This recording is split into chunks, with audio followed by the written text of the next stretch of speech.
आज होती गणेश जयंती म्हणून आम्ही रात्रीच प्लॅनिंग केलं होतं की आपण सकाळी सकाळी ना गणपतीच्या दर्शनासाठी जाता. तिथं किती लांबून लांबून लोक दर्शनासाठी येतात आणि आपण मात्र जवळ असून सुद्धा जाऊ शकत नाही, म्हणून आम्ही रात्रीच ठरवलं होतं. आणि ठरवल्याप्रमाणे सकाळी लवकर उठलो आणि दर्शनासाठी निघालो. तिघांनी पण छान असं आवरलं होतं आणि तिथे गेल्यानंतर ना आम्ही खूप ऊन लागत होतं म्हणून पटपट चालत होतं. धनुष मात्र मागेच राहिला होता आणि आम्ही विसरून गेलो थोड्या वेळासाठी की आमच्यासोबत धनुष आहे म्हणून. गेल्या गेल्या बाप्पांचं दर्शन घेतलं आणि असं इथं भरपूर गर्दी होती. ऊन पण जास्त लागत होतं आणि धनुष पण खूप त्रास देत होता म्हणून हे माझ्यावरती चिडत होते. नेहमीच असं होतं, धनुषने त्रास दिला की हे माझ्यावरती चिडतात म्हणजे चिडतातच. मोठ्या गणपतीच्या समोरच एक छोटासा गणपती आहे, मग तिथं छान असं दर्शन घेतलं आणि खूप ऊन लागत होतं म्हणून आम्ही येताना ऊसाचा रस पिण्यासाठी थांबलो. आणि तिघांचे पण घसे खराब आहेत तरी पण आम्ही मस्त असा ऊसाचा रस एन्जॉय केला. घरी येताना मला न सांगता यांनी वडापाव घेतले आणि मी माझं काम करण्यासाठी बाहेर गेले होते. तोपर्यंत हा पराक्रम केला होता आणि धनुष तर आज खूपच त्रास देत होता.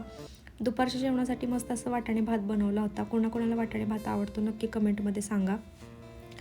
मग संध्याकाळी आम्ही डीमार्टला गेलो आणि आल्यानंतर परत संध्याकाळचं जेवण बनवायला घेतलं. आपण कुठे जरी गेलो काही जरी केलं ना तरी जेवण मात्र बनवायचं आपलं चुकत नाही, हो ना.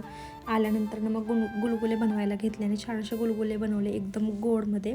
गुळवणी पण केलं होतं, सोबत सकाळचा मसाले भात पण होता. मस्त पोटभर जेवण केलं. भेटूयात उद्या, तोपर्यंत बाय बाय.